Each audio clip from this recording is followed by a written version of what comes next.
حضرت اویس کرنی رضی اللہ تعالیٰ عنہ کو آپ صلاۃ السلام کی ذات اقدس سے والہانہ عشق تھا۔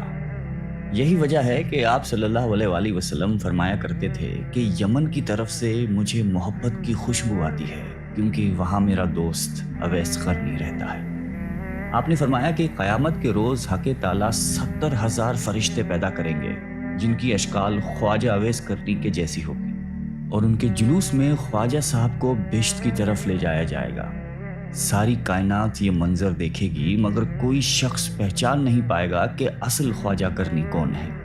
اللہ تعالیٰ نے جس طرح دنیا میں ان کو لوگوں سے چھپائے رکھا، اسی طرح روز قیامت کو بھی ان کو غیر کی نگاہوں سے دور اور محفوظ رکھے گا، کیونکہ حق تعالیٰ کا فرمان ہے کہ میرے دوست میری قبا کے نیچے رہتے ہیں اور اسی وجہ سے ان کو کوئی پہچان نہیں سکتا۔ خواجہ اویس کرنی کو ماں سوائے چند ایک صحابہ کرام کے کسی نے بھی نہیں دیکھا۔ حضرت اویس کرنی رضی اللہ تعالیٰ عنہ اسلام آنے سے پہلے ہی اس دنیا میں تشریف لا چکے تھے۔ بچپن میں ہی آپ والد کی شفقت سے محروم ہو گئے، اس لیے ان کو بچپن ہی میں محنت مزدوری کرنا پڑی۔ آپ لوگوں کے اونٹ اجرت پر چرایا کرتے تھے اور اس اجرت سے اپنا اور اپنی ضعیف اور نابینا والدہ کا پیٹ پالا کرتے تھے۔ ان کے علاوہ جو تھوڑی سی رقم بچ جاتی تھی ان کو لوگوں میں تقسیم کر دیا کرتے تھے۔ آپ کی زندگی کے شب و روز اسی طرح گزر رہے تھے کہ یمن تک اسلام کے نام لیوا پیدا ہو گئے۔ جب آپ کو اسلام اور آن حضرت صلی اللہ علیہ وآلہ وسلم کے متعلق خبر ملی تو آپ فوراً اسلام لے آئے۔ آپ کے اندر نور ہدایت کی شمع تو خدا نے پہلے سے ہی روشن کر رکھی تھی۔ اعلان نبوت اور اشاعت اسلام نے اس شمع ہدایت کو جلا بخشی۔ آپ رسول اللہ صلی اللہ علیہ وآلہ وسلم کے دیوانے اور شیدائی بن گئے۔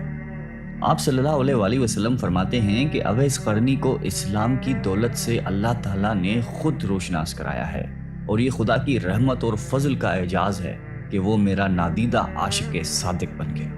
خواجہ اویس قرنی کو قرب رسول اور دیدار حبیب کا بڑا اشتیاق تھا، مگر آپ کو چشم باطنی کے اشارے سے آن حضرت نے مدینے آنے سے روکے رکھا۔ اس کی دو وجوہات تھیں۔ ایک تو خواجہ صاحب کی والدہ ضعیف اور بصارت سے محروم تھی، انہیں اکیلا چھوڑنا ناممکن تھا۔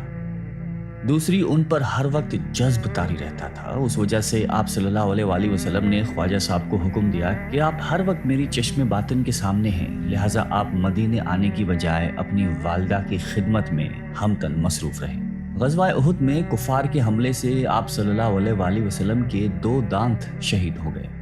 تمام مسلمانوں کو اس بات کا بہت صدمہ ہوا، مگر جس عاشق رسول نے اس صدمے کو حقیقی شکل میں محسوس کیا، اس کو دنیا حضرت خواجہ اویس قرنی کے نام سے جانتی ہے۔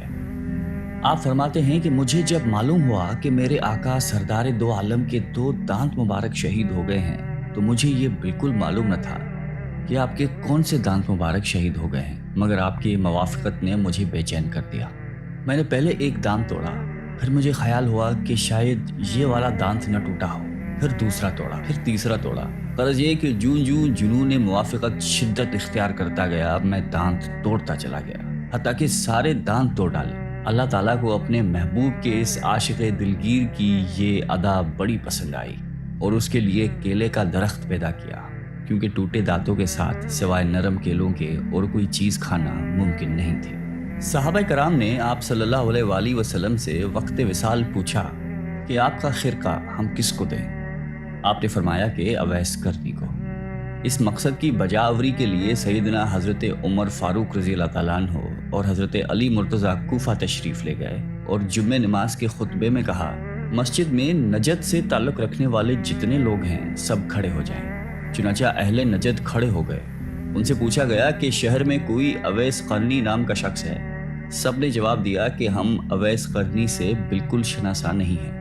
ہاں، البتہ ایک دیوانہ ہے جو لوگوں سے بیزار ہو چکا ہے اور ہر وقت ویرانوں میں رہتا ہے اور آبادی کی طرف بالکل نہیں آتا۔ حضرت عمر اور حضرت علی نے کہا کہ وہ کہاں ہے، ہمیں اس سے ملواؤ۔ عرض کی گئی کہ وہ وادی ارنا میں اونٹ چراتا ہے اور رات کو روکھی سوکھی کھا کر سوتا رہتا ہے، کسی سے بات نہیں کرتا۔ وہ کھانا جو ہم لوگ کھاتے ہیں اس کو پسند نہیں کرتا، لوگوں کو خوش دیکھتا ہے تو روتا ہے، اور جب لوگوں کو روتے ہوئے دیکھتا ہے تو خوش ہوتا ہے۔ جب حضرت عمر اور حضرت علی وادی ارنا میں پہنچے تو انہوں نے دیکھا